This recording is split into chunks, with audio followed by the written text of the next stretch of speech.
We have adjourned to the regular meeting. Roll call. Director Solano? Here. Director Carpenter? Here. Director Crawley? Present. Director Bernstein? Present. I'd like to note that Director Ianson is absent and we have a quorum. Okay, thank you. Everyone please stand for the Pledge of Allegiance.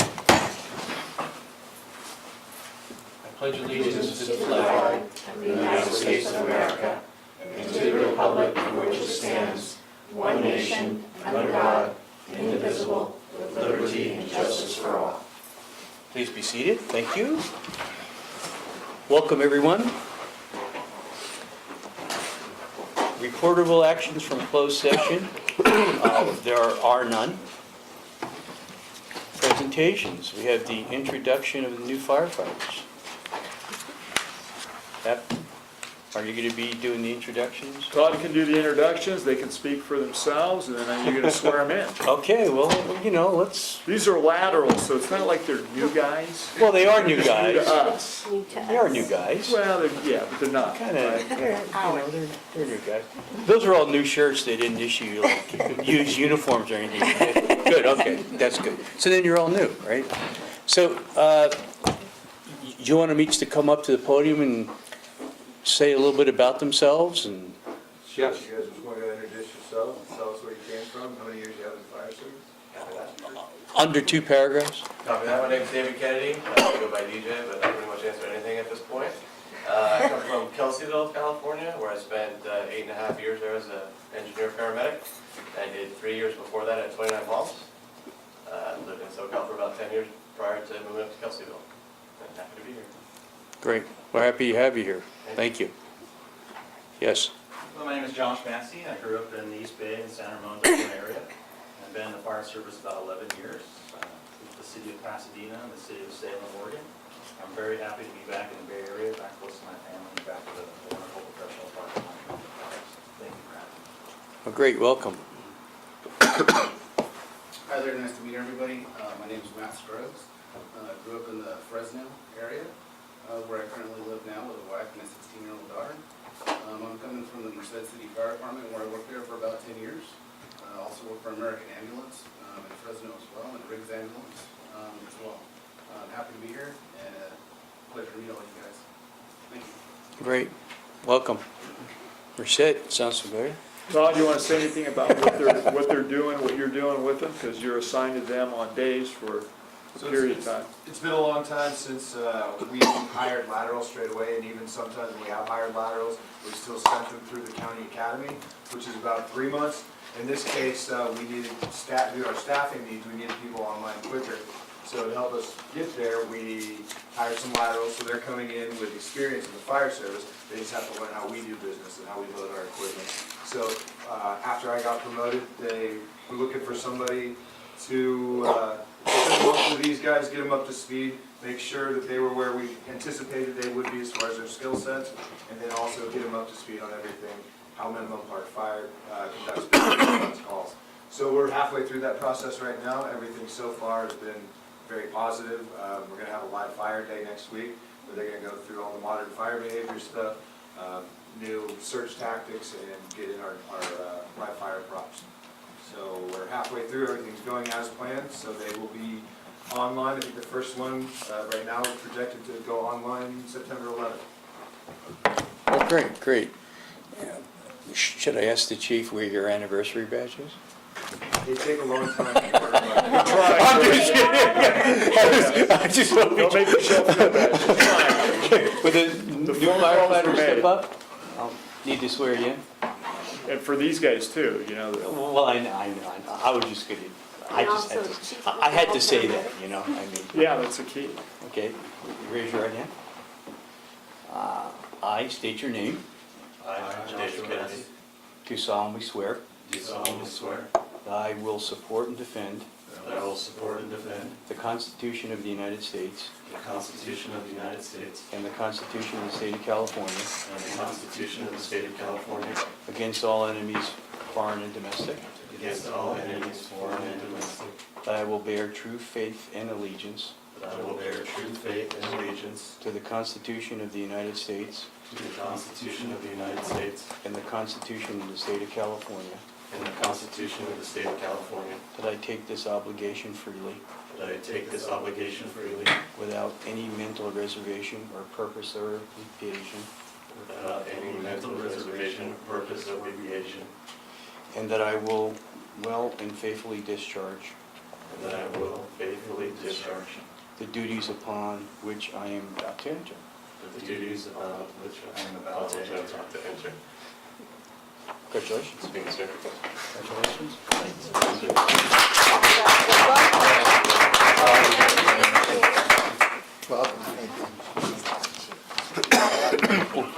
I'm a retired law enforcement guy, and I really like doing this.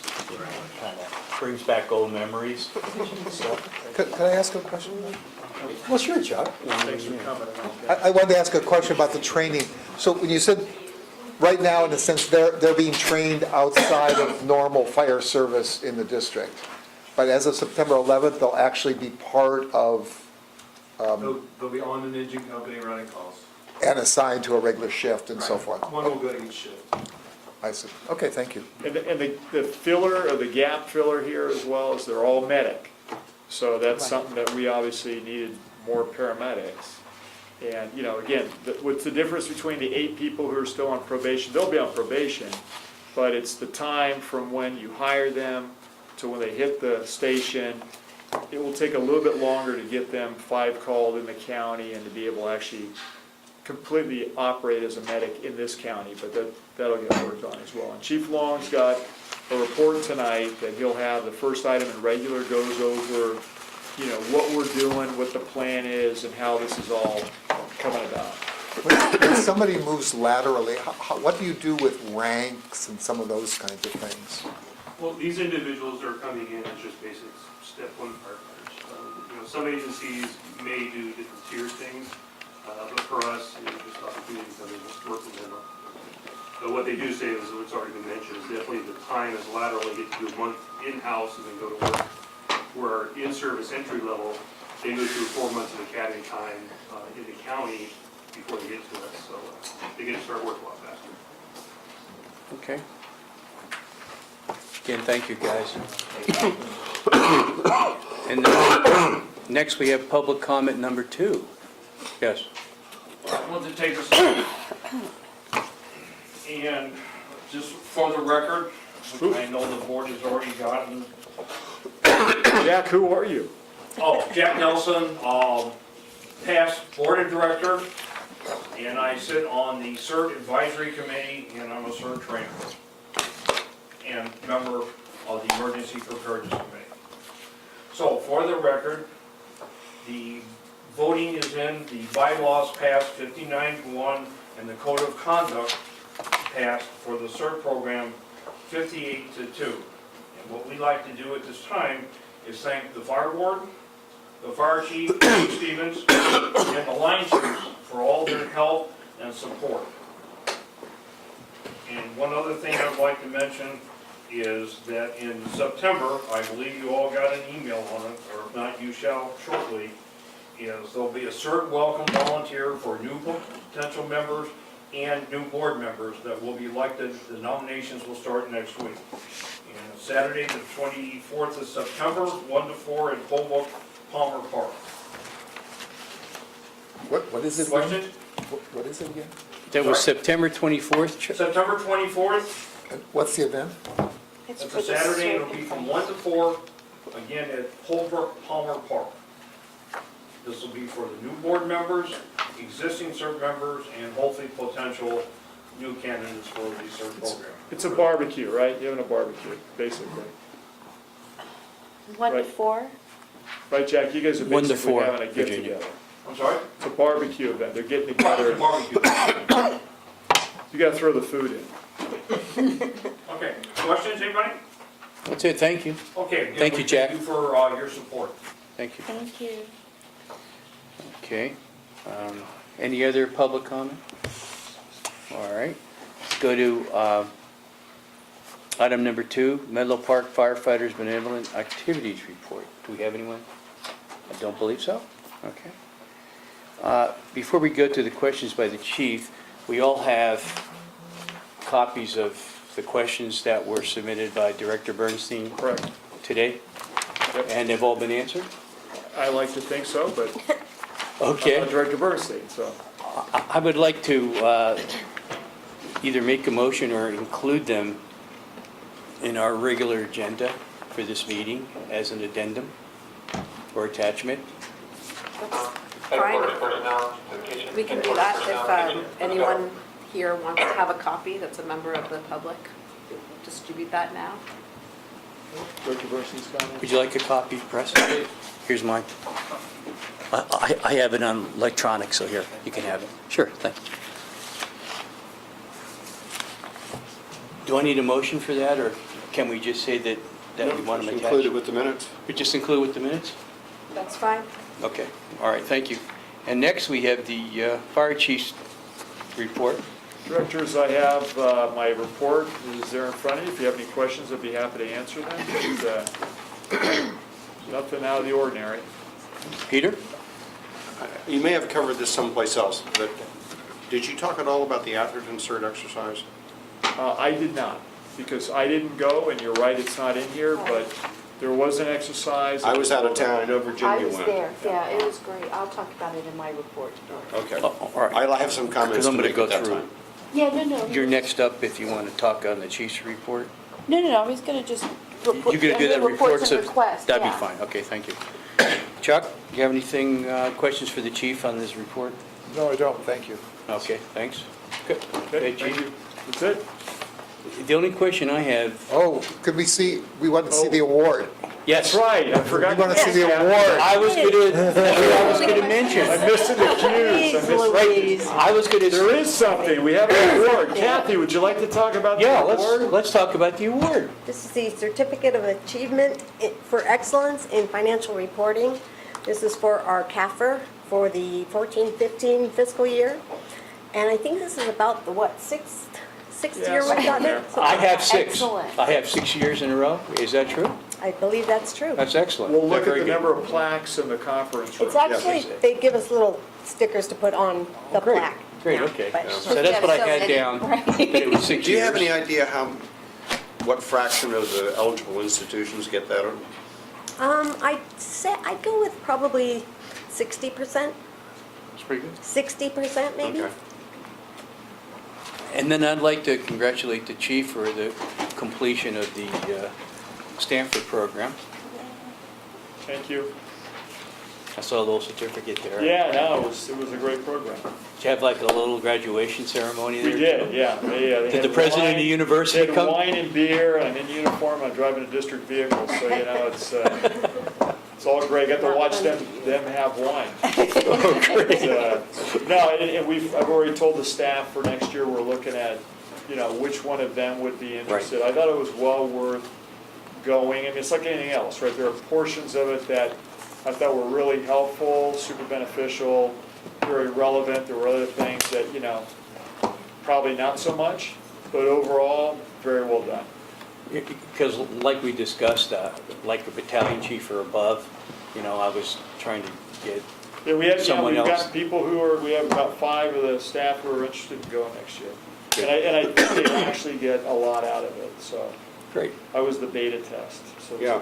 So you're And the now you first can one. say you went to Stanford. I can say that, yeah. That's right. Attended Stanford. Well, I gotta never, do I get the t-shirt or something? We can get it. Next, we have the consent calendar. Move to approve. Second. Okay, any discussion? All those in favor? Aye. So that's 4 and 1 absent. Next, the regular agenda. Staffing update, operation safety personnel.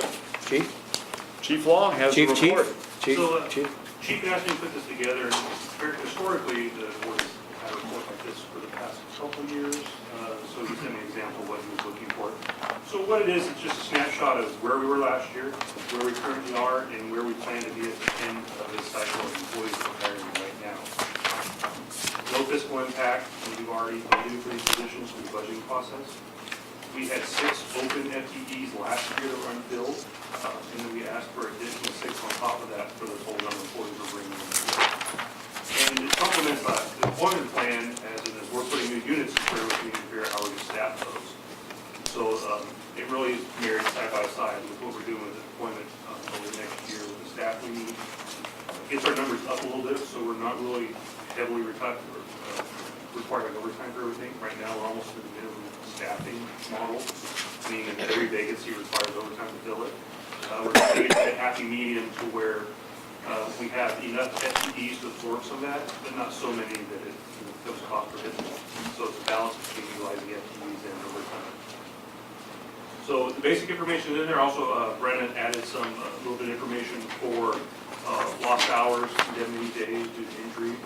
Last year, if you look for 2016 on page 3, we're doing pretty good so far mid-year. Hopefully we're going to come in lower than years past by the time the fiscal year is over. It appears there are a lot more happy employees because there's less workman's comp.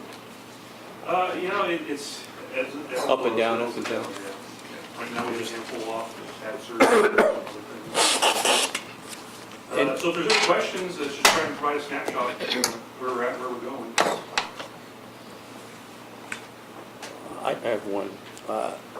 As the administrative group in your section and fire prevention, are we pretty much at ceiling of what we need for fire prevention and So admin? prevention, remember, we're still gonna be talking about one more person, one more inspector. Mhm. We said we'd come back to you on that at mid-year. And then on administrative, I think we're gonna be filled out here with the one part-time hire, which replaces a contractor, right? That we- Full-time. Oh, It's a full-time, full-time okay. position, yes, and then we'll be done. Right, great, because, sometimes we forget the operational one versus the admin and. Yeah. Yeah, no. It's- Okay. We don't forget it, the chief just wants expression for me, so. And as you know, because based upon the vacancies that we had in there, I mean, we've been doing a lot of hiring over the Right. last 2 years. Yeah. So mostly in admin, to replace people that we hired and then left. And so there's been more churn in there than there was on the operations side. On the operations side, we're trying to get out of the reactionary model, and I'll just use it, maybe it's a bad one, but I'm going to use it because I live in San Jose. And since Kevin's here, in the Mercury News or other papers you read about agencies like San Jose PD, or other agencies, public agencies. We don't have some of their issues, but I can tell you, getting behind on hiring has a domino effect. And, what's interesting is if you look at how many people we're not only proposing, but how many people we're actually hiring in suppression, 8, the 3 laterals, so that's 11 people that have onboarded thus far, and we're talking about 9 more. That's more than some of these agencies are able to recruit and retain. Well, San Jose only, had 8 in their last Correct. academy class? Yeah, so I When mean, they're down it- over 200-something Yeah, officers? we're 1/15 their size. Right. So, I mean, if you look at just the issues that we have and how much goes into it, I mean, as Don said, I'm pretty happy that we're gonna be hopefully ahead of the curve for a little bit. Doesn't mean you let your guard down, it's a constant issue. And where it plays out, and Dan's in here, is on deployments for wildland. I mean, everybody's picking up the slack right now, as I've written to you, on mandatories because of the out-of-county responses and so forth. So, that's where we feel it probably most. But I think we're gonna get caught up here once the 9 come on board and get out of the academy by January. But, now, we don't know how many are gonna retire at the end of the year, we have an idea, but we'll know more then. The nice thing about the plan that we've developed is that one, it accounts for the deployment plan for additional positions where we put on different units. But also, we should be able, if there is a handful, we're guessing maybe 3 is what we're hearing retirements this year. We've absorbed that without falling back in the hole again. We've absorbed that with current staffing, and as we move forward and replace those FTEs, we're not in a crisis mode as much as we have been in the last year and a half or so. Gotcha. Catch up. Great. Chuck? I wanted to ask 2 questions, and these are positive. I think it sounds like we're making lots of progress, and I'm glad we are. I'm just trying to understand kind of what the issues are. I had asked a question about this, and I'm just curious how it works. You originally had 9 firefighters, one of them dropped out in the first week and so forth. So when he drops out, does that mean this was an in-service thing we were doing, so he just leaves at that We had point? hired him, and they worked in the first week of the academy as an employee from Menlo, and then he took the position with San Jose Fire and left. So we pay him for that week he worked for us, and that's it? Is that essentially it? Just the cost we had to put out for, the hiring process, the background. What I'm curious about is, what if we'd used the outside academy? Would he have stayed in the academy and we would have had to pay for the whole thing? How does that work? No, once he accepted the position with San Jose, he terminated the employee with Menlo, and we were done. He's out of the academy. Okay, and then let me ask you, like, it doesn't matter whether it's these 8 or the lateral ones. Given that we want to hire so many more, did we only hire, say, 3 laterals because that's all we could bite off at this point? Or did we hire everybody we possibly could? No, it's the chunk that we could take. We currently have 8 employees on probation, which for this district is a large amount to handle for the training, the probation process, the testing. They've done numbers like this in a long time. So the 3 is just a little intermittent chunk out of what we need to accomplish. The current probationary members are about 3/4 of the way through, so when these 3 hit their 6th month, that group's done with probation. Now, when the laterals hit their 6th month, the new 9 will be coming off probation. So it's staggered to where we can actually handle the probationary process and testing and everything else for our employees. Do we, this is my ignorance, I apologize, do we actually do something during probationary? I thought probationary was just our right No, to they sever have employment. written tests, manipulative tests, skills, probationary book that they have to finish, and this is all handled by our crews. So this is part of their in-service training or whatever? And it's a very big impact on the crews, because not only do they have their daily routine, emergency calls and all that, now we have these group of individuals that we gotta make sure, one, as a captain, I trained him so he was ready to pass his written test, so yeah, it's a lot of work. And Could you give, Can I finish this? could you give him the amount of hours that, when they reach that past probationary period, how many hours of training that they do get? Yeah, we can work something up, but I don't think I could do it right now. No, but off the top of your head, like, is it more than 960 hours? Like 6 Do months? you have any input on that? as to It's what gotta they're be huge. doing? Each officer is required to do 2 hours per day, so so 4 hours every 6 days if you look at the shift rotation. For example, Monday, all of the probationary employees reported here, and Captain McGlennon was backfilled. We had 14 employees and 2 cadets, and the company out of service, Eric McGlennon running the thing, and this whole drill yard was packed with guys going in a circle doing different evolutions. Yesterday, we had explorer training on top of our probationary guys. We had a couple of probationary guys take overtime, so we actually had 4 probies on duty yesterday and 5 today, and we were here all day. And again, the truck had the stick up with the ropes and a Stokes basket attached to it, and had to run 3 calls.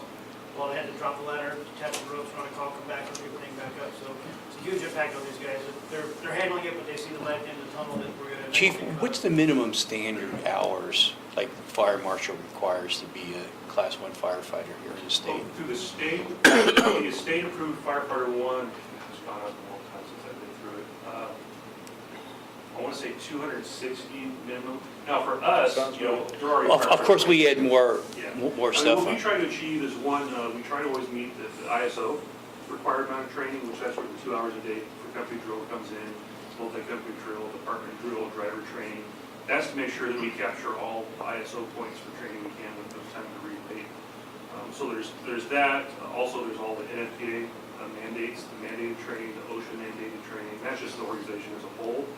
That's really what makes up our training calendar is, as we piece all those together, essentially that's where you come up for, the fire service. You need to do 2 hours a day to be able to meet those goals within the calendar year. And like I say, those are rookies in there. It's an ongoing thing, which is great, because when you have a probationary employee, the crew's getting that great training, which all crews train, but they just do a little bit more when they have a new person on the rig. Well, they bring that energy, as the new person. It's exciting for them. Sure. And the crews are excited to have them. I mean, it's, the 8 that we've had that are basically getting between their 6 and 9 month tests, as Dan said, there's a huge amount of time being expended on them. Now you have 3 more. Pretty soon we'll have 9 more. I mean, it's significant. But, the other part I want to let you know too is we spend an inordinate amount of time on finding good candidates. It takes time. I mean, to to finally get somebody here after the medical screening, the background screening, a polygraph, a psychological evaluation, multiple batteries of interviews and so forth. I mean, I don't want you to think we're just settling on people. We went really, really deep on all these lists, deeper than I think a lot of people thought we were gonna go to find, you know, what I would say are the right people who can work here, that can make it through all of the different things that we will ask of them. Because, you know, Rob, I mean, you're the law enforcement side. I mean, No, I mean- we look a lot more like law enforcement in terms of the screening now. No, I know exactly what you're saying, just the minimum standards, you know, we go far, far beyond, Yeah. maybe 4 or 5 times as many hours with the hands-on training, the specifics relative to our area, the geographical uniqueness of our district and so on. So I know you're going way past those minimum standards, which is why you're a great fire agency. It's a high caliber employees, yeah. Right. There you go. And our turnover is very small. So, Well, good, Chuck. Yeah, I just wanted to ask about the supervisor of the 3 laterals. Is that someone who then has to come out of shift rotation while that's happening? Yeah, there's a provision that we have where we allow what's called staff captains, and that's for individuals, captains, to come in and work a 40-hour staff position for special projects, training needs, things along those lines. And it just happens that Captain Ellis is one of the newest promoted captains, but he has a lot of experience and training. So for him to step in and take that role, it allows Battalion Chief Calvert, who's our normal training battalion, to keep going with the normal program, the normal day-to-day, all the things he has, and let Captain Ellis take over these 3 individuals' sole focus of making sure that after a month, they're ready to hop on the rigs and be effective employees.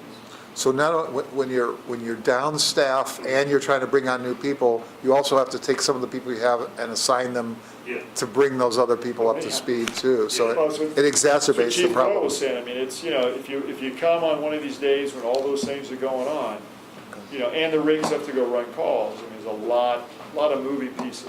Very dynamic. Thank you. Thank you, Chuck. Virginia? Peter? No, thank you for the report, and I particularly appreciate you giving us the aging of people and expected retirement dates. It's sort of like looking at apparatus and how long, you know, when we need to replace that apparatus. It's not as predictable, but it's really important that we look at what those cliffs look like, and if we've got a big bump, that we, with laterals, try to smooth it out so that we don't just keep repeating the bump every 20 years. Well, and, you know, actually it was Director Bernstein that said, you know, we were budgeting whether it's actual or what, you know, we wanted to have. You will see times when we'll have over the number of what we would say we would want for the number of personnel. That's, as Chief Long said, that's anticipation that we're gonna lose people. So we'd rather be in a position where we're slightly above the number, so when we do get a hit, people leave, you know, we can absorb it. Right now, you know, there's so many domino effects from being down that we'd rather be ahead of it than behind it. Because once you're behind, you know, again, I use San Jose as an example. I don't know how they're gonna get, they'd have to hire 200 people in a year, and then you still have, you know, who's gonna train them, who's gonna put them in a car, who's with them every day. I mean, there's just so many pieces for new employees that, you know, that's a mountain. I don't know how they're ever gonna climb out of that hole. You know, ours is much less, but you can see just the amount of effort and time just for us to do it, so. No, it's commendable that you've caught up. I mean, it really is. Very aggressive approach. The next 9, or the final 9, whatever we want to call them, come in Tuesday for orientation, and the following Tuesday after holiday weekend, they start this Thursday. Yeah. And then we'll see them here in December. Oh, great, great. And hopefully after that, it's just 2 or 3 at a time. So, yeah, 20 people will be on probation within 1 year. It's about That's a lot. 25% rate. You said the next 9, but there's only 8, am I? No. No, the 8 was what, we hired 9 last September. We lost that one individual. That's the 8 that's currently on probation. Oh, the next We're group. bringing a Yeah, the group, 3 yeah. laterals, and then the next 9. I'm sorry. Which is the final list starts. Yeah, they counting academy starting in September. And do you always try to do 9 because you're doing 3 per shift or something? No, it's just looking at what we need to get where we think our sweet spot is in full staffing, so it just happened to be kind of that denominator. Ideally, it's 3 to 6 a year, and you don't fall out of that methodology. But again, when you lose people, because, we've lost people too, I think, Director Bercy, I didn't realize that you didn't know we did tests every 3 months, so we've lost people at 9 months, we've lost people at a year that we've released because they weren't making the standard. And that has a big effect, right, because of how much time we've spent, how much effort, how much money, all those different things. So the more front loading we can do, the better, that we don't release people. Is where we're trying to put so much effort on the front end. Right? It happens. Okay. Item number 10. Item number 10, adoption and approval of a resolution awarding a bid to HME Aaron's Fox for the purchase of a Wildmax EVO mini pumper not to exceed $215,804 plus tax. So moved. Second? Any discussion? All those in favor? Aye. Thank you. Opposed? So And that's then right one- off of that deployment plan that we did back in February. And just so you know, that's a smaller piece of equipment than a large fire engine. Yep. We have pictures in there. Yeah, we, I have a picture? Oh, that's nice. there's a picture. Oh, that's good. Okay. Number 11, adopt a resolution to award a bid to Municipal Emergency Services for the purchase of 15 ballistic helmets, 50 body armor vests, and 100 ballistic vest plates in the amount not to exceed $70,000. So moved. Second? Any discussion? Uh, I have one thing. With the ratings with the DOJ vests, because they rate them federally, do you know what level their vests are, by any chance? Kevin Brandon's here. We could find out real Well, quick for you. It's Dan, you higher don't need to here. go. She's in the kitchen. Yeah. Yeah, but that would be something, because they rate them in different levels. I know we're purchasing these because they're a higher standard and they're much more user-friendly than the ones that we received. And then I see that you have the That's strike, fair, that's fair. and you have the strike plate. Strike plate front and back. Excellent. The ballistic helmets are the exact same ones that the county Right. is buying for the That's- seated positions on the that's apparatus. fine. These helmets will be in the chief cars and. You don't need to, I want to say I heard someone in all these discussions that we've been dealing with said rifle caliber.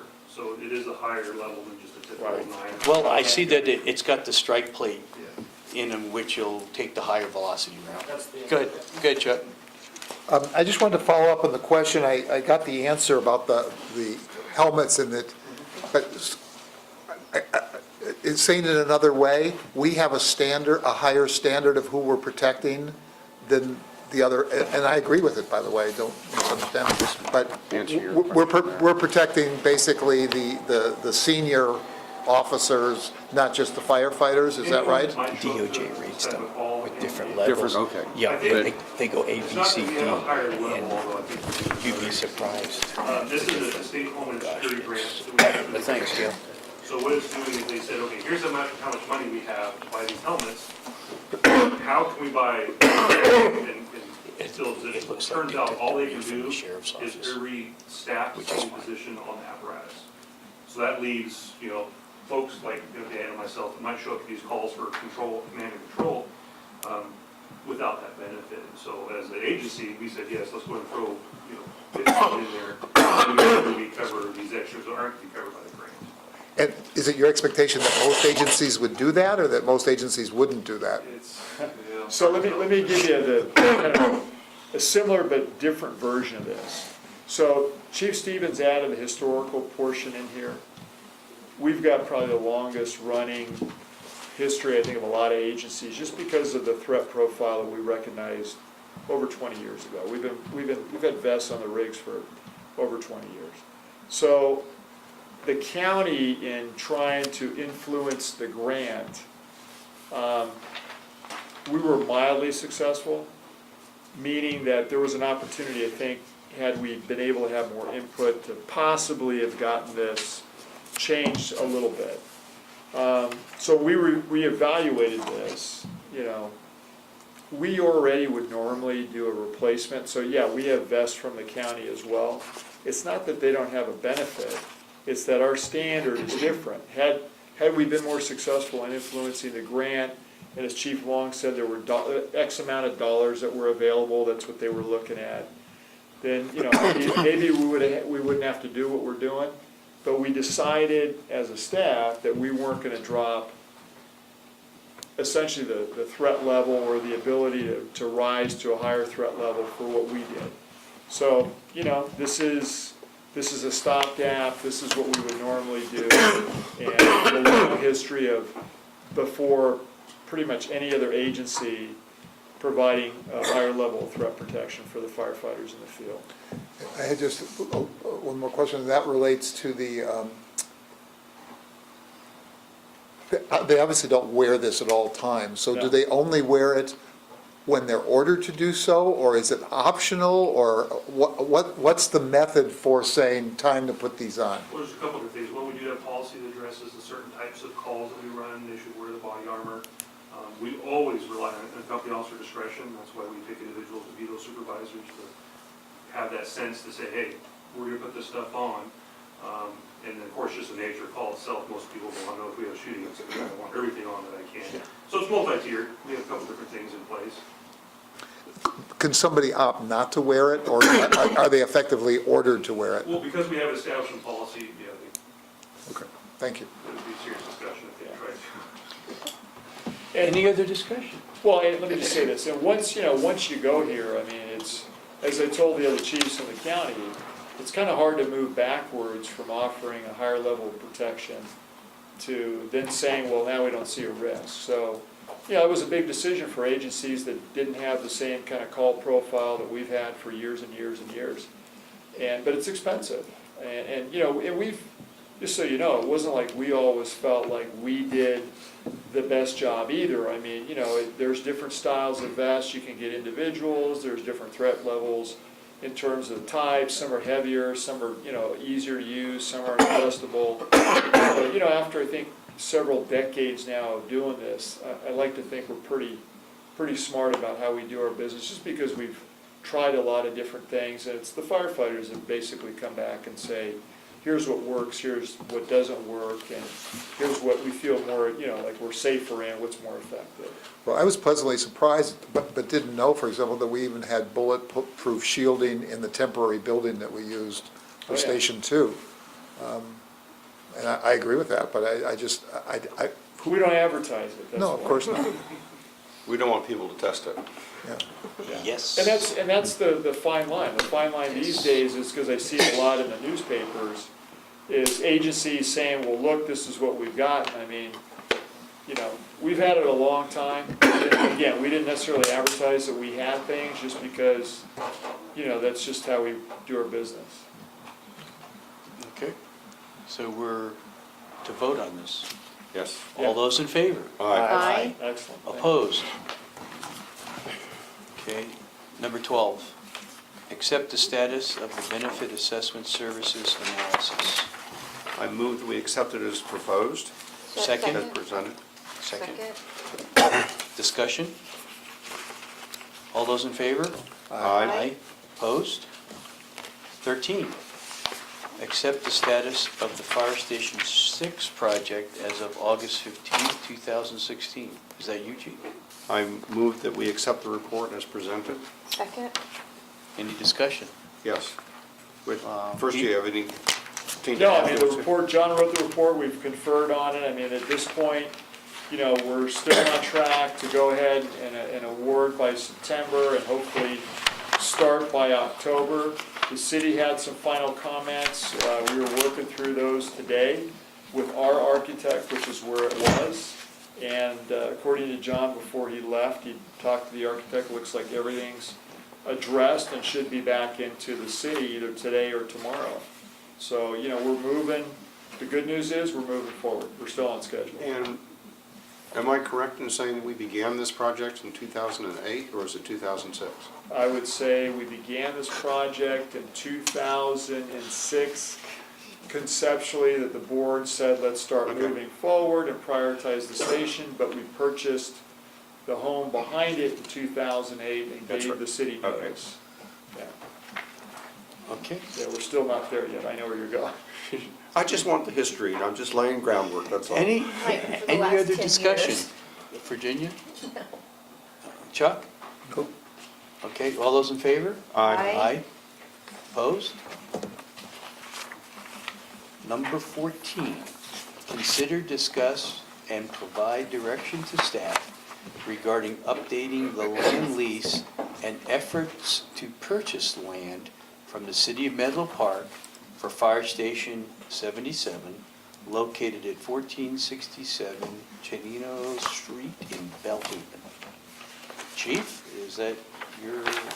Well, it is, and so what I did on request of the board members, which was to put together the history of what's occurred and to outline options based upon the presentation here for tonight, so you could make a decision, because the tasking was present us with a report that we can take action on and make some decisions. So I'm not here to influence which one you should pick, but the history I thought was interesting and troubling all at the same time. I went back, it took me about 3 hours to pull it all together, and then 6 hours to write the report.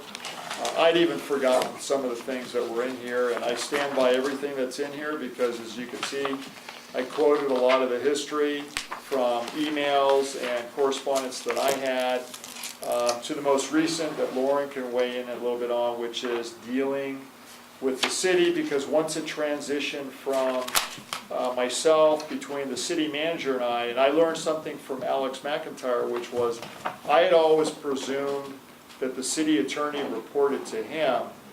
At one point, out of frustration, I said, what is it with your city attorney? Why can't you get him to do what you want? And he essentially told me because he doesn't necessarily work for me, which is something I didn't realize. So at that point, then I requested, well, can we just hand this off to legal, which we did, and then Lauren could take it from there. But, Alex and I have been batting this back and forth for a long time. We meet regularly. I think there's some frustration on his end too, but I won't speak for him. But, Lauren can give you the most recent update in the last, 5 months, because once it got pushed over to legal, basically we took on the task, Myers and I took on the task of rewriting the lease, and that was based upon time availability and urgency at the city level, that the city attorney was not able to spend the time. And that's where also Steve Myers, when he was here, brought up the issue, which I had suspected, that the lease had not been fully executed. So that's kind of troubling. As he said, we're squatters, I think was the term he used on the land, and I don't like to think of us as squatters on that. Was that since 1999, Chief? That's that 20, date? since we got in there, the executed lease, it doesn't have all the, necessary signatures and everything else on And it. it's 95. 95. Yeah. So 1995. Well, and the interesting part there, and again, I'll let Lauren take it, but is that the only constant is that the city attorney is the same attorney who wrote and was involved back then with this. So, So we've been squatters since 1995? For over 20 I'd like to years. believe we're not, but. Because they didn't execute the lease. Oh, great. Yeah, the copy of the lease in the packet is not executed. And, the chief did an excellent job of going through the history here, and the most recent correspondence is in the packet. But I can just say that the lease negotiations from the attorney's standpoint started back in April, when I spoke to the city attorney in Menlo Park and agreed to take a first stab at the lease, the amendments to the lease. And it's been a struggle to get in touch with the city attorney, and there've been many. So that we must owe them $1 a year since 1990. Well, we actually not. repaid it. believe Oh, did we paid pay it? up front. Yeah, We paid up we front. paid We can't find the check, but we. We did pay it. We paid up Well, front. we're squatters, but we paid. So that's not too bad. But Lauren, you speak to the lease, and I think it's also important to look at this package and recognize that there's also a long history of our attempts to purchase the property. And the reason why I asked the question I did about Station 6 is that station, by the time it gets completed, will be 12 years from when we began. And the delays caused by the city of Menlo Park probably cost the taxpayers of the district at least $1 million. And I'm quite concerned that we not end up in that same situation with 77. And it gets complicated because we need a bigger footprint, we need additional properties. There's a whole question about whether you can take a leased parcel and an owned parcel and build something that crosses the property line. The city attorney has said unambiguously you can't do that. So my opinion is that the city has been very inattentive to this issue. They have, in their draft EIR for the M2 area, basically said, oh, you know, there's no impact on you guys. We have a moral obligation to provide emergency services to Bellhaven and the M2 area. And unless we increase the size and capacity of the station, if the city continues to build and improve stuff, the only way that we can serve that is to take resources away from Bellhaven and put them on to the M2 area. And I think that's morally unacceptable. Well, Peter, so, you know, in the report, the reason I started out with the language in the lease agreement, because I was around, I wasn't the one that negotiated the agreement. You know, I was involved with the grand opening of the station. The use of our facility is where the shop is today. But, you know, I think the key point that you just said is the moral obligation. I put that statement in there because that was the commitment we made to Bellhaven. And as somebody that ran out of this station every day and would jump at that time about mid-span on the Willow Road overpass to go against traffic because it would back up to at least mid-span, you know, there was no facility down there. So that was the constant response, was to the east side. The district paid for the buildings. The city only had to give the land up. And that isn't apparently done correctly. So right now, I mean, I think we've fulfilled and will continue to fulfill the commitment to Bellhaven, but we got a lot of skin in that game. We spent a lot of money to build the buildings, and to your point, now we want to move to the next step. That's the irony in the general plan language or comments back, is that there's less than significant, you know, reason for us to do what we're trying to do, which to me is troubling, because it goes against the original concept of offering services to that side of the freeway and to Bellhaven specifically. And that's the part where something shifted somewhere along the way. I don't understand it myself, Well, but I then, mean, Chief, that's the the only problem. real person that was involved with this lease is actually their city attorney, because pretty much there isn't anyone there on the council. They've been through a few city managers. Right. So it really isn't the current council that's kind of the stumbling block. Well, that's the here. lease issue, but the purchase issue is one we have in fact taken to council members, Right. including Ray Mueller when he was president or mayor. Right. And basically, he said flatly, we will not sell the land to you. Well, that's the one that, you know, again, you were talking about troubling, but that started with Manager Rojas, as I referenced in it, right from emails, basically offering us the land behind the building, or the facility, which the school now has. And, you know, I didn't put some of the comments that I gave back, because, not because I thought they were inappropriate, but because, you know, essentially I wrote, are you kidding me, when they offered us 15 feet? I mean, there's no useful purpose. And they have They those wanted large us to trees. maintain the tree. Well, that's And they the have those tree. large And I trees tried to there, even too, get rid so- of the tree, but there's a fence through the middle of the tree. I asked the guys to give me a picture. I've seen it before. It's almost comical. But, you know, the 15 feet wasn't going to do anything for us. Originally, the discussion was, what do you need? And I said, we needed 150 feet, and we needed a residential lot. We could make a circular. And that's how we started the conversation. It eventually evolved to purchase.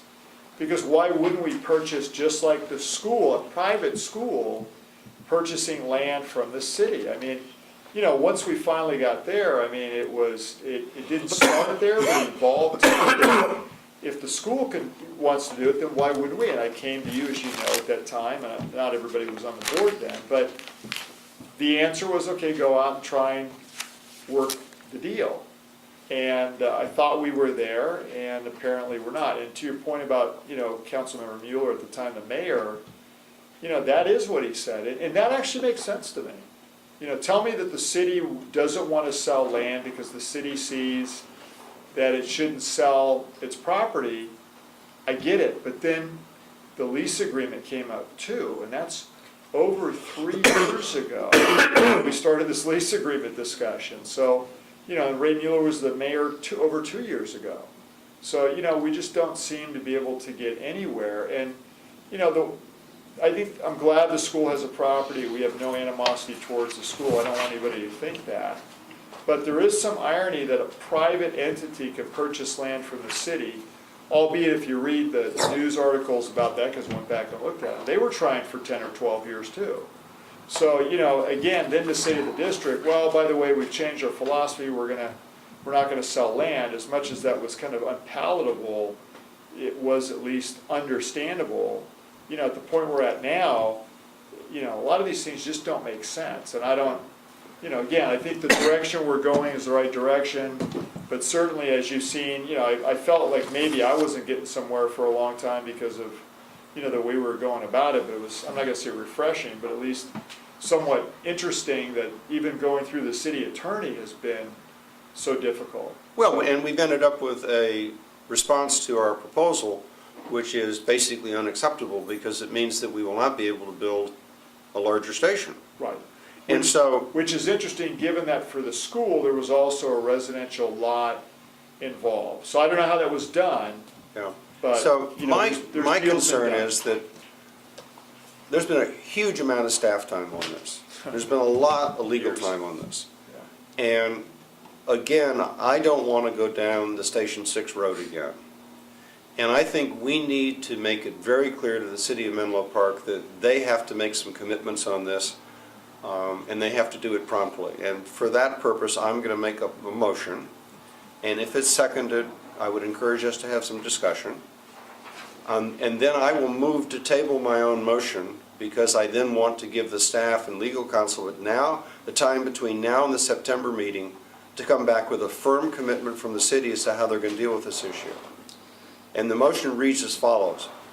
The Fire Board believes that it would be irresponsible and negligent for the City of Menlo Park to approve any new development in the M2 area until such time as a new fire station of adequate size and capability to serve such new development has been built and placed into service. And do I have a second? I'll second. Second, yeah. Okay, so we have a motion, and we have a second. And the purpose of this is that I want the fire chief and I want our council to be able tomorrow morning to call up their counterparts and say, hey, look, this motion has been made. It will be tabled before we move on to the next subject. It will be back at the September meeting. And if this fire board, with the moral responsibility to provide fire services, takes this position, I think it puts the city in a very, very difficult position if they want to approve a project, because we're basically saying, hey, we're the professionals, we're the people with the legal and moral responsibility to provide this service, and you know, until we are able to build a new station, we simply can't do it. And we can negotiate details about, well, okay, you know, let's do the timing so that, you know, you're building the station while the other things are being built, et cetera, but I don't want us to get into a Station 6 situation where we sit there for 10 years with a project that we cannot get through. And the thing that really drives me crazy is that other than McClure, who's the only constant in this, everybody you talk to says, well, I wasn't here then. That was somebody else that made that commitment. I didn't do that. There's no sense of institutional responsibility on the part of the city of Menlo Park. And they have this attitude that they can just add this huge demand without dealing with the fire service infrastructure. So that's the motion. It's been seconded. Any other discussion? Chuck? Yeah, Chuck, go ahead. I had some questions and some comments, and I'm just trying to fill out the picture here. Is this property, are we certain that it is zoned public facility? Yes. They just recently did that. What they did to incorporate the piece of property, the 14 feet behind the building, was they incorporated under a PF. So when they did they rezoned it, or they collapsed into PF, they did that at that time. So you never really had to make the decision that we would accept the 14 feet. They essentially did it for us, for them. And one of the reasons that they did is so they don't have to maintain it. So it takes them off the hook for that 14 feet. So, but the surrounding, those It's zone residences? residential. So the rest is And that's part of the residential. negotiations that I would hope that the lawyers and the staff have, that the city's got to agree. You know, if we are successful in acquiring the adjacent properties, that they will, in fact, allow us to merge the properties, and that they will rezone at PF. Right. And I don't want us to be sitting here 3 years from now having a discussion about getting it merged and getting it rezoned. That's what happened with Station 6. We bought the property in 2008. They went into the downtown specific plan. We said, please put these things together. They said, no, we can't, we're not gonna do it now. Measure M came along, we got screwed because we couldn't do anything, everything got frozen. So I want some very firm commitments from the city, or I think we need to just go on record with this and simply say, hey, folks, you approve new projects at your moral risk. And if something happens, you guys are gonna be, you've got a professional judgment from the fire agency saying approving those projects is negligence. Well, that's one thing that's not, so what's not in the report? What's in the report is it references, to your point, Director, the Gateway project and kind of when, again, the floor area ratio and the height cap that's what started the whole thing. Because that station was adequate for what was out there at the time. Fast forward, to your point, what we've tried to do, knowing this is all coming, is we'd have a schematic design for the facility. We do need to expand the facility. It would require, under the current way that we're looking at it, to acquire additional properties around it. And so that's kind of the push-pull here, to your point. So, yeah, based upon the letter from the city attorney, it closes the door to that option, or at least tries to, which, again, we've expended funds to get a schematic design, just so we know which way we're going. And then we're essentially penalized in the general plan because it tries to infer that we knew all this stuff was coming, so there's no impact. Well, how could you not know it's coming? They've been talking about it for years. Okay, so we have a motion and a second. And Chuck's got at more. this point, I would move to table Okay. until the September meeting, in order for the staff and council to have the opportunity to work with their counterparts to come back with a firm commitment from the city as to how they're going to deal with this issue. So Director Bernstein's still got, I think, some more.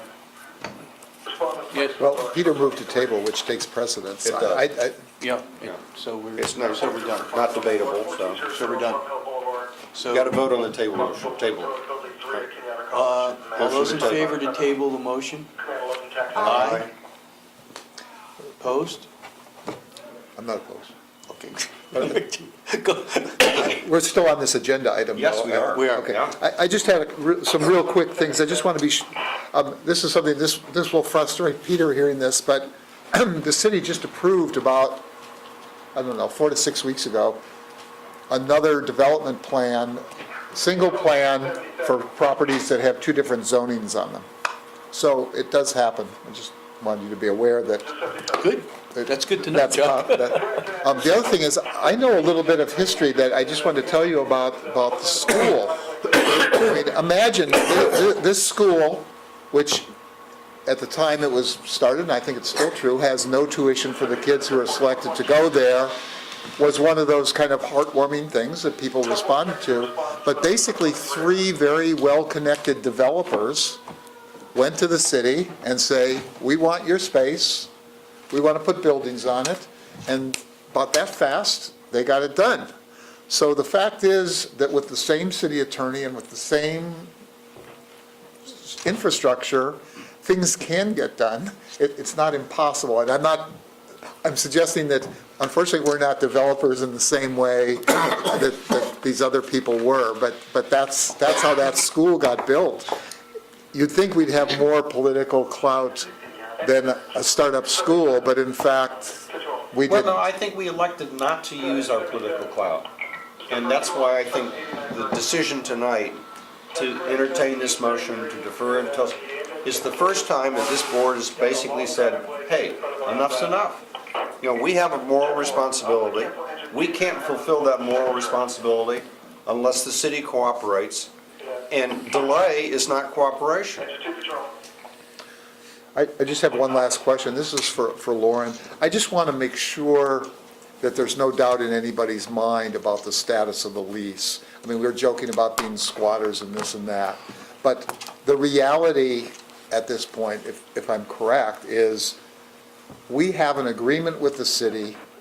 They've acknowledged it and acted on it. We've acknowledged and acted upon it. And for all intents and purposes, whether it's fully executed or not, it's in effect, and we both agencies are bound by the provisions. Is that your interpretation? That is my interpretation, although moving forward, if we want to reconstruct, et cetera, it will definitely be in our benefit and to have an executed lease from which we can move forward. But yes, Okay. no one. I just don't want anybody to think that we're sitting on property illegally now as a We squatter. don't have any legal concern about our. Well, we've paid the dollar. our But ability- nothing else, we've got a permissive easement, don't we? Yes, we have no concern about our.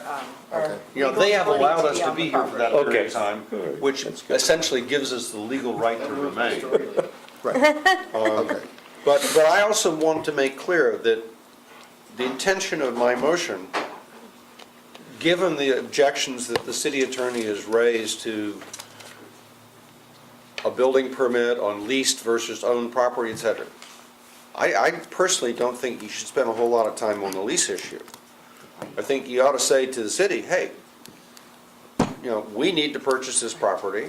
We are in the process of purchasing adjacent properties. You need to agree that you're going to allow them to be merged and to designate them as PF. Period. And so my own personal preference is I don't think it's useful to spend a lot more time on the lease issue, because if we buy it, the lease issue is moot. Can I follow up with that?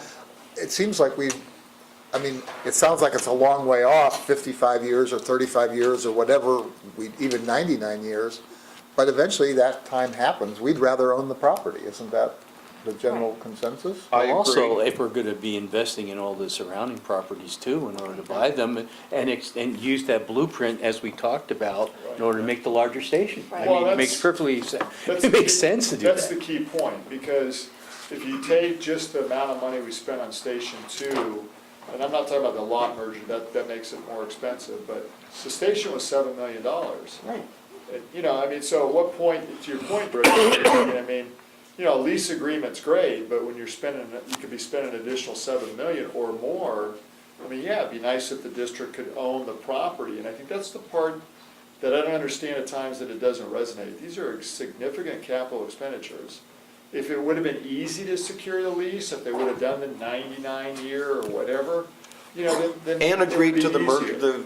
the overlap issue and stuff like that. Right, but we're not, you know, we weren't successful with the lease and we're not successful with the purchase, and it's been years. I just have one other comment, and it's kind of in defense of Ray Mueller's position, although I think that the inaction and lack of response is really shameful.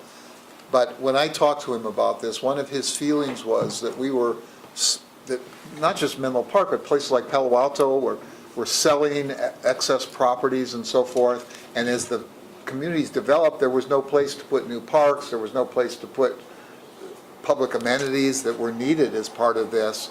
And so what was happening is many of these agencies were taking a short-term view, selling properties to get the money to put it into salaries or pension plans or whatever they need to pay for. And he was against that. So I don't think he is against the fire No, I don't, district. and I agree with you, Chuck.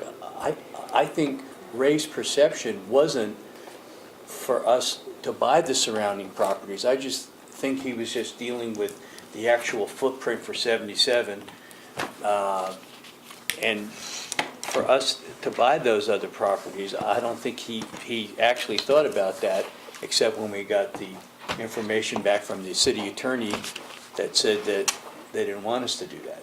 Well, one of the. So I don't think the city attorney had any conversations with anyone, either the city manager or the other council members, knowing that we wanted to expand the blueprint. One of the provisions of CEQA is that you have to deal with impacts that relate to the housing stock. If you're doing anything that reduces the housing stock, so if you're building a big building and we have to expand our station, and to do that, we're taking housing out of the inventory, CEQA gets all bothered about that, and I think that's another issue. We're talking about so insignificant an impact that it's not something for us to worry about, but I think people at city council levels are worried about anything that takes housing stock away, so. I worry about a fire taking housing stock away. Wait, can I piggyback off of Chuck's comment regarding the school issue? So I understand the school issue and the desire to promote education, and especially the model that the school had. But I think that I'm asking the city and the city council to also, and we're in agreement with Peter, to prioritize public safety, because without public safety and the continued growth in that area, you're not, if something happens to the school, I think that was the school that didn't have a fire alarm, right? That's correct. When it was. Well, localized alarm. Localized alarm, but there was no connection, and it was by pure accident that our firefighters at that station got a call at 3:45 in the morning one day saying that the school was on fire and they were given the wrong address. And they actually saw the fire, and that's where they were able to go. But the point is that if you can't protect your life and property, you're really shirking your responsibilities as a public agency. To me, public safety is a basic service that public agencies must provide. And I don't know what it is that the city is stalling on, and I don't know. I mean, the whole property issue, I get it, but I almost think that's an excuse too. And I know that sounds kind of harsh, but this is not a new issue. This issue's been going on for years. Well, let me give you my perspective on that, Well, but because even, you have the green code that was first before the recession, and the recession hit. So what we were up against, I mean, the life safety code wasn't passed by the city. They focused on the green code, so that was the flavor of the year or whatever, and I get it, but I don't. Public safety's not a flavor of the month or a Well, flavor of the year. It's- That's my it's- point. We It's priority. do a very good job, and they don't provide the service we do, so I think they don't necessarily see it, understand it, maybe even appreciate it. Well, their sometimes. taxpayers pay for it, and if they're stalling it out, Well, but to your point, most recently, yeah, what we're That's a hearing problem. now is, and you're gonna get hit, we're gonna get hit in a whole different way, which is, and John knows this, because there's a big discussion about this as well, the affordable housing. So right? everything's focused on affordable housing, it's not public safety, your point, including even provisions to no longer put sprinklers in affordable housing because it raises the cost. So, I mean, and to me, that's the most nonsensical thing I've ever heard, because that's where we're probably gonna have more calls for service. Right. But, yeah, that's to the flavor of the month, my comment there. That's where a lot of these things are now, everybody's focusing on, including when you get to the impact fee issue or the report. Yeah, one of the reasons that we're hearing that we can't deal with impact fees from the fire district is because we have this affordable housing problem. So, you know, not to take away from this item, but it's all related. Yeah, well, they need to see the bigger picture. We've been at it a long I time. know. And So I that's would why I pick said- up on your point about the priority issue. I mean, it drives me crazy that dealing with the city of Menlo Park, we end up in exactly the same queue as everybody else. Developers, you know, people building single-family homes, et cetera. You know, they just view us as another builder, Right. rather than somebody who's providing an essential service to the community. And that's just got to stop. We have been nice guys too long. Well, I think that we're doing our job in prioritizing public safety in an area that's growing quickly. Well, there's been some movement there. John, I know, has more success at the staff level. I do. Again, I have meetings with the city manager. But I'm going to tell you, this is one of the few places where I still go to meetings and speak under public comment. And I get 2 minutes just like everybody else. Which is Yeah. atrocious. No, we should be there, just like their police department, et cetera, as part of the process, not being treated as, a private citizen out there trying to do this job. It's craziness. Well, Catherine, former Mayor Carlton, I thought, had a really good point. I don't know if they've ever answered the question, is there a box somewhere in the city that says fire district, and do things come through the fire district to get checked off? I'm going to tell you, depending upon what it is, John will tell you, some things do, some things don't. The other night, the drone, Issue. we submitted comments on that 2 years ago. Tom Calvert went to the meeting. I'm glad he did, because the comments disappeared that we gave to the commission in charge of that. And fortunately, we went in at the last minute, but there was nothing that came across my desk that said, here's what we're doing. What does the fire district think? So Tom went and spoke under public comment. We presented a letter, and thank goodness, Councilmember Otaki took it seriously. But there's something missing in process. They don't I view don't us know, as a where it partner. is, I don't know how it works, because I'm not over on that side, but it does Well, create problems. I look forward to getting reports back from you for the September meeting Right. and reading Kevin's coverage of this in the Mercury News. A lot of pressure on you, Kevin. Kevin, a lot of pressure on you. We've given you some meat, so That's right. it's worth your coming tonight. That's right, okay. So we're still on 14, we've tabled the motion. But we've given But you have options. direction, right? Yep, I think that's fine. Well, I Yeah. think we've covered it. given the chief Yeah. the direction that we want Yeah. to go. Okay, And now, if there's no other discussion, we'll go on to 15. Okay. Okay. Consider, discuss, and provide direction to the chief regarding the prioritization of fire station projects and updating the standards of cover to look at potential alternative or combined locations for fire stations 3, 4, and 5. so directors, last month when I said to you that we were going to come back with this item, this is really it. So, my assessment in talking to staff as well is that the order that I'm giving you, outside of Station 6 is in progress. We've completed 2 or have almost completed it. We have 20 items left on a punch list. 6 is pretty much on track, as you can read with the report. Now we need to move to the next series of moves with the stations. We have not done that in a long time. So this is my suggestion to you, is move to Station 1 next, then Station 4. But for Stations 4, 3, and 5, what we have not done, and some of those are newer, Station 3 and 5 are newer, we have not looked at alternatives for those as we did with Station 2, with Station 6, and Station 1.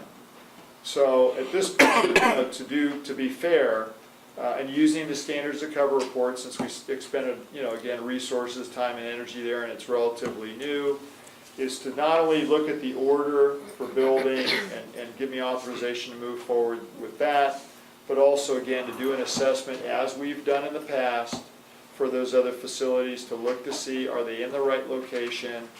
Can we combine those facilities, and what other locations would be suitable? Standards of cover will do that. I talked to Stu Geary. He's willing to do the work. It would be an amendment to what he did before. The nice thing is we already have a report, so it would be a complement to that. He says he could get to that in a month or so, which would be great. But again, on the order, this is where if you agree to the order, then we start moving into schematic design. We start bringing in the firefighters to look at, constructability, suitability, all those different things. And, I know we're getting hung up on Station 77, and rightfully so, but it's only 20 years old. This station here was built in 1955. So I want to say that we're sidetracked, but we kind of are, because the oldest facilities that we have, we need to pay attention to as well. So that's the point of this report, is we need to move back forward. We really, went away from this to a certain point during the recession, out of necessity. It's time to bring it back, it's time to get more aggressive, and it's time to start moving forward again. Okay. Peter? Yeah, two things, one of which is it's probably an oversight, but it's consistent with the discussion we've just had. Right. I would think that Station 77 should be priority 2. It's not on the list. It's not on the list because I was waiting for you to tell me tonight what you want to do with that facility. I would make it priority 2. Okay. Because otherwise, how can we say to the city, this really is important and it's not even on our list? Sure. Okay. The second is, my sense, having discussed this with you and thought about it, is that it's likely, obviously standards of coverage has to be done, that we know that Station 3 is landlocked. We know that Station 5 is landlocked. We know that there is the opportunity for some relatively good-sized parcels on Fifth Avenue. I would encourage us to find a way to separate the siting of Station 3 and 5 from proceeding with the construction of 3 and 5, the replacement for 3 and 5. For example, when you do the standards of coverage thing and you run the numbers and you say, wait a minute, we can really cover that area as well, if not better, with a site on Fifth Avenue, but we don't need to build it for 5 or 6 years. We buy the property, we lease it out, we do whatever we want with it, but we've got it. If we wait 5 or 6 years, it may disappear, number one, and number two, it's undoubtedly going to be much more expensive. So I would encourage us to find a way of separating the priority for construction from the priority for land acquisition if necessary. And I would agree. I think where we were disserved, and you know the story better than most, is that with Station 6, the irony is the building that was started after but built before we even started the station on Oak Grove Avenue, we used to own that piece of property. And I think, and this is not to parry into what Menlo Park's philosophy is, but we should have probably never sold some of the things that we eventually sold, and we should have purchased real estate strategically ahead of that need. And we didn't. We were on that track at one, or that path at one point. We've not been on that path. Now, we've been on that path, as you know, for Stations 2, for Station 6, as we acquired more property around the existing lots. We were in that process here when the recession hit and we broke off negotiations with St. Patrick's Seminary for more land. I think that was the right path to be on, but I also understand why, because of the recession we had to back off. But to your point, Director, I would agree. I mean, we need to think far ahead, and I think a lot of agencies are disserved by not doing that. I think we have the capability of doing that. We were doing that. We need to do that again as well. So I would have 2 priority lists, one of which is for planning and the other which is construction. Understood. And I would put Stations 3 and Station 5 as sort of the number 3 in terms of planning, and then keep them at the bottom of the list in terms of construction. Right. Well, equally, they're 20 some odd years old, so. Okay. Could I ask a question? Sure, John. I just want to make sure I'm understanding what you're looking at here. In the title of this agenda item, you're talking about or combined locations for fire stations 3, 4, and 5. Right. When you say that, are you contemplating the possibility of combining all 3 of them, or are you just talking about Or 2 of them? Typically 2, or a combination thereof. Okay. So is there a 3-4 combo, or is there a 3-5 combo? Those are things we need to take a look at, because, it's Director Carpenter's point, I didn't make it, and I know he knew this, but I think you've been to Station 3. That station is a single bay, 3-person station. It's in a shoehorned lot. There's no way for us to make the station, maybe go a story up, there's no way to make it bigger for apparatus. So we're always going to be limited on what we could put there. You know, the same thing for Station 5. There may be more of a potential to purchase land around Station 5, but I think you know my concerns on being tied into that neighborhood with all those traffic control devices. It's just it's a terrible location to have a fire station. Yeah. So, but let me just say, it's not lost opportunity either, because we've got potentially 4 or 6 lots, residential lots that could come out of either one of those stations. So Yeah. we've banked some value in the meantime. But I just want to bring up one. The Atherton new Civic Center, Right. is there a possibility that we may utilize some of that facility? Well, let me be honest, because this is what I told the city manager. I know this. Well, you can throw the cat on the table. Well, I'll throw it on the table. I mean, there's no practical purpose, there's no advantage from where we are today to go there.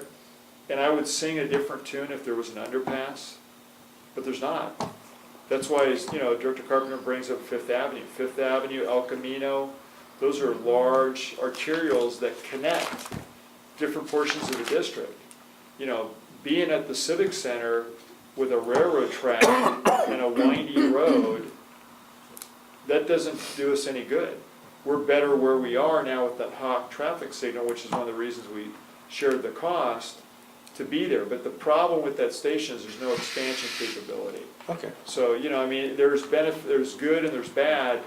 You know, if I really thought there'd be a benefit to putting, you know, a station at the Civic Center, then I would tell you. And I know that's not what the town wants to hear, but at the, you know, the end of the day, we gotta make decisions that are in the best interest of deployment and response times.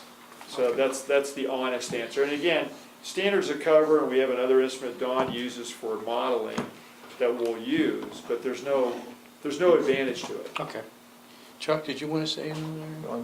Are you good? Virginia? No, Okay. thanks. Peter? I think we've done it, you know, Okay. 2 priorities, 1 for planning, 1 for construction. Got it. I think staff 77's number 2 on construction Yeah. and planning. 3 and 5 and 4, if you want to look at combos, they're the next thing up, the next one on our list for planning, and then the rest of it stays the way it is for construction. Right, So staff has its direction. yep, got it. Michelle, we good? Okay. Then reports and requests. President's report. No, we Number got item 16. Oh, I'm sorry, 16. That's another Oh, big one. gosh. Yeah. I'm just so excited to Here's get my line. almost. Consider discussion, provide direction to staff regarding the board adopted impact fees in meetings of the city, town, and county managers group and potential options moving forward. Is that you, Chief? It is me. Okay. So, you know, I gave you the kind of report out from the city managers group. I wasn't invited to that meeting, and that's okay. I mean, you know, I haven't seen this before where all the managers have gotten together, but I understand and appreciate that they actually did it. I wasn't too excited about the results, but I guess I would probably say that I would predict it to go a different way. You know, again, Alex and I meet more regularly than the other managers, but I've discussed this with all of them at one point or another. And, you know, as much as I disagree that this is the way in which they should move forward, this is the way in which, and I confirmed it because I wrote it up and sent it to Alex, and he verified that this is the way in which they're approaching this. So, you know, I'm not the attorney, and I'll let Lauren speak to that part of it. They also have electeds that they respond to, which, as I respond to you and work for you, I'm not sure where they sit. I just know that they don't feel that we've made the business case, they don't feel that we've made the political case, and their way forward, according to them, is that they look at the financials of the fire district and essentially sit in assessment or judgment of a third party doing that. So they're basically saying, you're well managed and know how to take care of your finances, and so tough. And I'm gonna tell you something, that's nothing new, because that's the exact narrative from some of the developers To which I said to them, you have a lot of misinformation, and so Yep. let me set you straight, which is, here is how we use the reserves, what they're for. Here is what our budget is, and yeah, you've made hard decisions over time in terms of, pulling back, whether it was, as we just discussed, construction projects, stopping things, phasing things, tightening the belt. And what I really got too out of the meeting with some of the developers was kind of this false narrative of how wealthy the district is. We're well off, there's no doubt about that, but there's reasons why we are well off. And I think that the hard part to kind of stomach is we've made hard decisions along the way, we've done difficult things, and it's almost we're being penalized now for making smart moves and not kicking the can down the street. So it's kind of funny because we're getting penalized, or at least it feels like that, for making good decisions and being prudent, to your point, Director Carpenter. I mean, that's the hard one to swallow. Okay. Peter? Yeah, my sense is that we should accept the report as submitted and encourage the staff to continue pursuing these things. And I know you're working with individual developers, and I think, that's gonna turn out to be, thanks to staff and council, that's gonna turn out to be very successful. I'm not optimistic that we're gonna get the cities on board on this. But I'm comfortable that continuing to pursue things the way that you and legal counsel are doing it, at least for another month, makes sense. Can I give you one download? So I'm going to go through each one of the jurisdictions real quickly.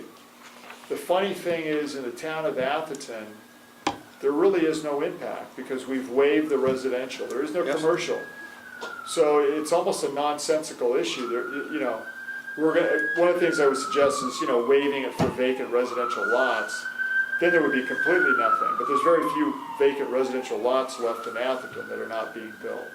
So that's a hard one to understand, because that's also where the majority of the legal time was being spent recently with their city attorney. So that's the one I just kind of shake my head. And I'll just add one other thing that wasn't in the staff report, just to put into the record, is that your council did try to make it as easy as possible for the jurisdictions to adopt the fee. So we also put some time into pre-preparing the ordinance that would be needed for the adoption, the resolution that would be needed for the adoption, as well as an indemnification agreement whereby, the district would take responsibility under the Mitigation Fee Act, and that was provided to all the jurisdictions. And the other thing that I find encouraging, and you've educated me on this, is that because we've adopted the fee study, et cetera, you have the ability to go talk to individual developers, and you have a basis of saying, this is what we think your contribution ought to be, et cetera.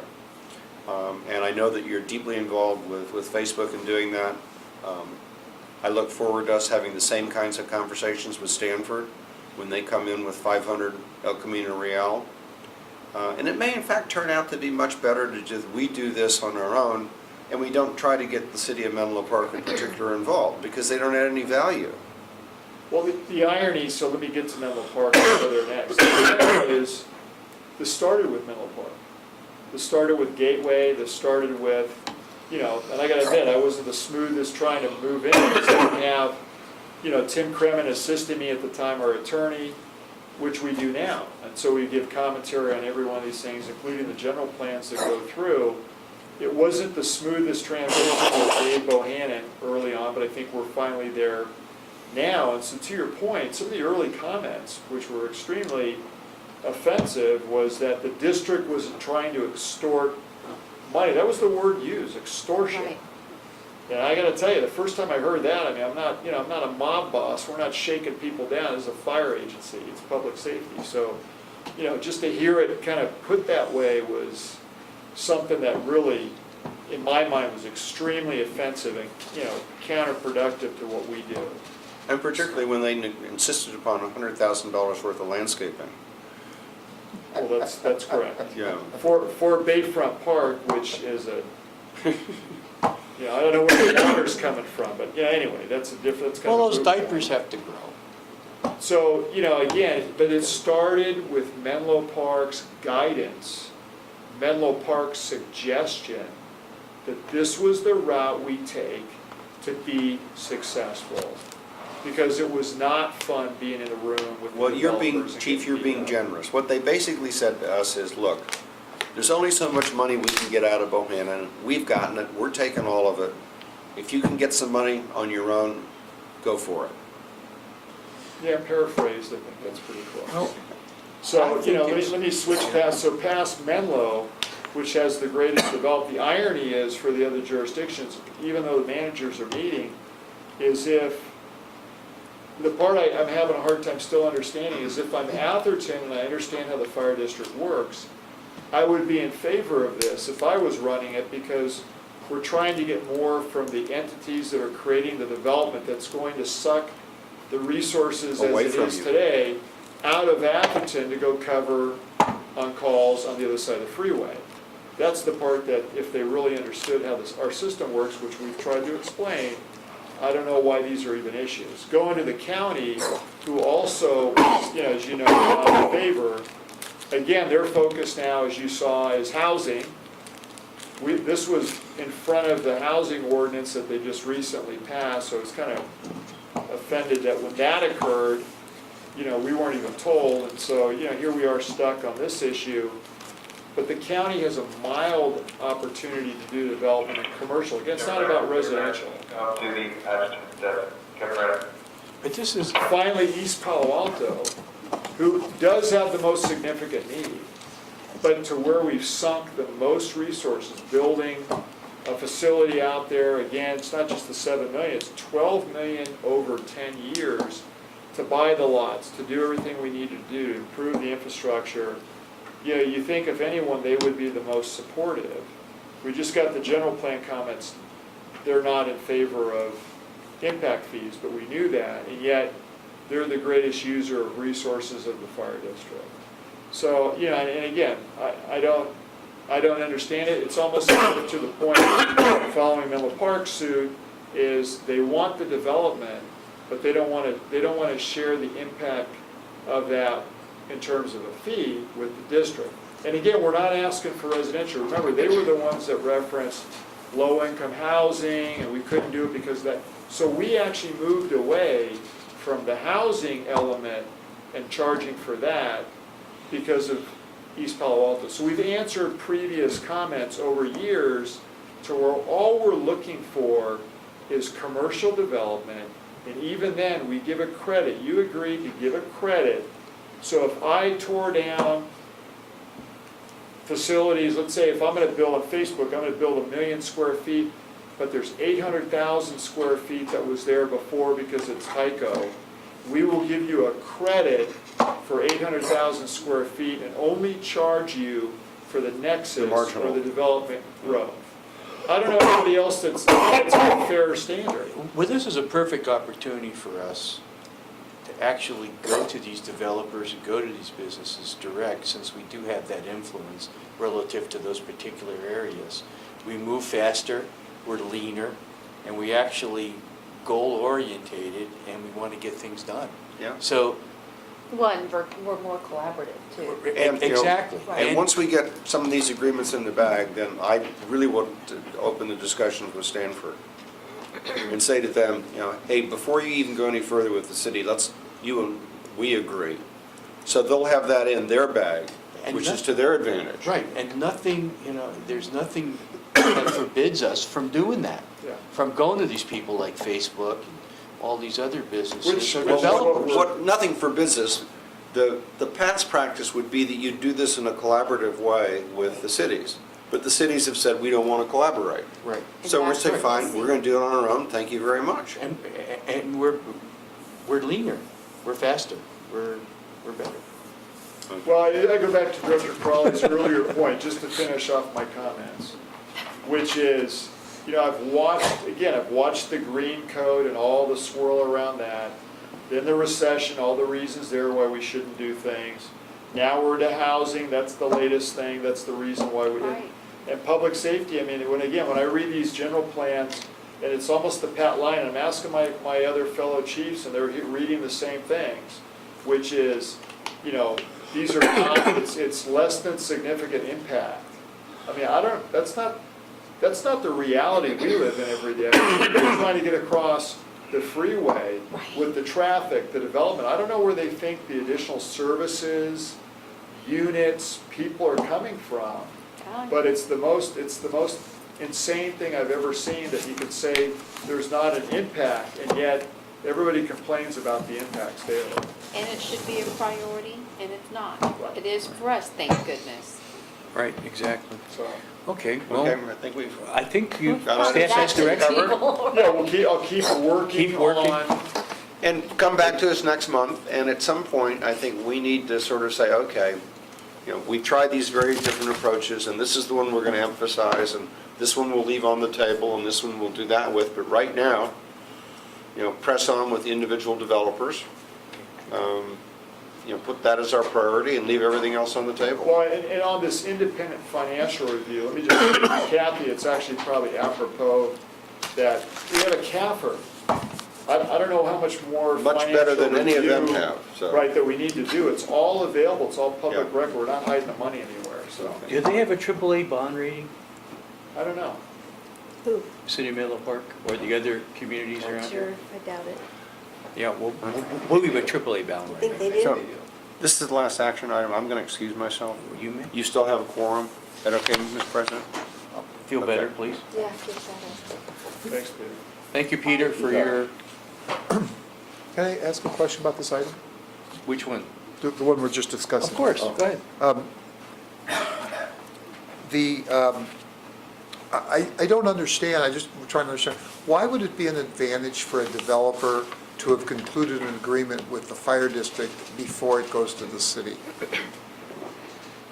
I think what the developers are concerned about, this is, again, what I'm hearing, is there are a lot of people who want things.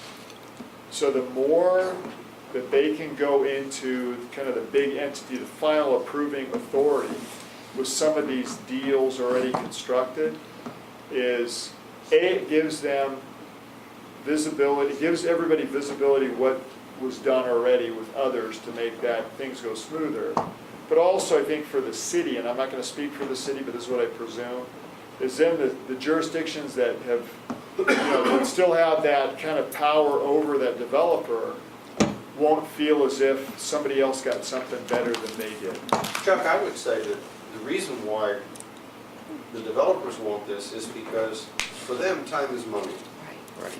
And this is one box that they can check off. saying, Exactly. Okay, we've got the fire department signed off on this, and the fire department's not gonna come back 6 months from now and raise And objections. oppose. So we're basically entering into an agreement which says, we will support your project, and because of this agreement. And from their standpoint, that's money in the bank, because it means one potential obstacle's been moved off the table. And it's a public safety factor, not only for the actual developer, but for whatever businesses like Facebook or any of the other startups that are in the area, that they have a good fire response, and, Well, and this you know, is the part that. we're aware of their needs. The impact fee makes, the reason I was a big advocate for that was because you have a report, it's a legal report, the research was done, and everybody's treated exactly the same, and you know how to calculate it. You know, just like as if you go into fire prevention, we don't try and figure out some different deal for everybody that comes in on how many sprinklers, constructability. You know, that's a better use of everyone's time, and it's a fair way to go. So I appreciate you telling me to go deal with the developers, I'm doing that. However, I gotta tell you, I mean, you know, I'm not, this isn't let's make a deal and my name's not Donald Trump, but, you know, I mean, we're doing what we gotta do, but it's, the cleanest way to do this is to have a fee, so everybody knows what it is, and we're not having to do this dance every time. Okay. And again, why others don't see that, I don't know, or they're opposed to it, but again, Okay, it well, is what it is. all right. I think we're good. How about reports and requests? President's report, I just want to say that July 20th, thank you, Chief, for letting me swear in the new employees and the new promotions. It's one of the things I enjoy doing. in this You position. get a lot more to do pretty quick, so. Well, It's the best let's- part. Let's hope so. Yeah, well, Virginia knows. She sworn a few people herself. And then, of course, the Atherton traffic signal. Thank you for letting the mayor know that I had a few words to say on the signal, since we did pay for half of it. And let's go around. Chuck, you have any things to report? Well, I just want to clarify, I was at the city council meeting when the drone ordinance was discussed, and they did approve it, as I understand, with an exception for the fire district, so that we got what we want, and that goes into effect in 30 days. So, That was good. Well, thanks for being there, Chuck, That's- reporting that. and we also had, I participated in National Night Out. I was in East Palo Alto at one of the events there. A lot of people there. It was a very, very big event. I was just surprised how many people came, given that they had maybe 4 or 5 other locations participating. Like 11. Well, they originally had 11, but some of them stopped. They didn't have them Oh, all. But there were a lot of, I would say 200 or 300 people were there. I mean, it was great. It was It was really substantial. I got a list, working the CERT booth, I got 26 people to sign up wanting to take CERT training, or not CERT or Get Ready training, one of the 2 trainings that we offer. And given that East Palo Alto only has maybe a total of 10 people or 12, and of which about 4 or 5 are active, I mean, we could potentially triple our reach just with one event. So I've been urging the CERT to reach out, to go to these events. I think every community has them, and we just could have more of a public presence as CERT members. So, Okay. but that's all I have to say. Okay, Virginia?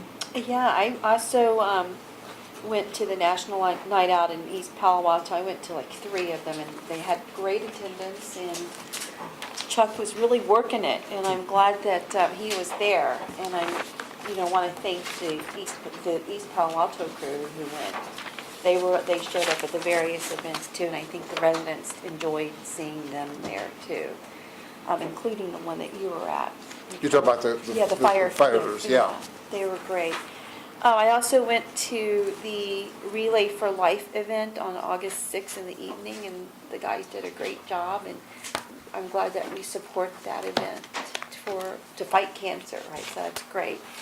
I also went to the CERT exercise in Atherton that morning before the Relay for Life event, and that was really outstanding. It was the inaugural event for, I guess, an exercise for the CERT-wide, area-wide exercise. And I think the residents, or the people who were there, and there were people from all over the county, including South San Francisco, and obviously mostly from our fire district in Atherton in particular, they learned a lot. The exercise included traffic control, communications, and things like getting a mannequin out from under a car, so they were able to use their skills and practice. And I think the feedback that we got was that we should have more practices, so that people are that people are just prepared to do what they need to do in case of an emergency. So I know that after that exercise, they want to move it forward to the other areas in our district, including Menlo Park. I think that's the second area that they want to try to have an exercise in. Our staff, our CERT coordinator, Mike, was wonderful. I think the feedback that I heard was so positive that they think that the CERT program is on a positive trajectory, which is really fantastic. The Atherton Police Department was on hand, and they were very good at just accommodating what we needed to do. I think the crew from Station 5 was there as well. They actually taught a little bit and instructed, so that was great. I think that they kind of felt like, oh, well, we probably need to get out, we need to impart information just to make sure that they're really doing things the way that they should be doing, meaning the residents and the CERT the people who were doing the CERT exercise. So they were great.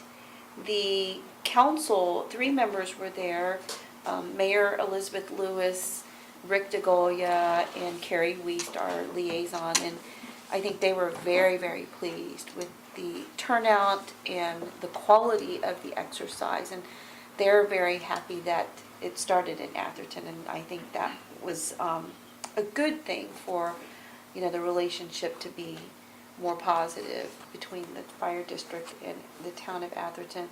But really, the person who I think did an outstanding job was Atherton resident Tom Prusing, who's involved with, I think was involved with Stanford CERT. And he was just amazing, just getting everyone organized, making sure that people had the things that they needed. I think he also wants to make this a bigger thing for our fire district, and I think he thought that it was a very successful exercise. So hopefully we'll be able to move forward with Tom and Mike planning for the future to make this more of a district-wide exercise.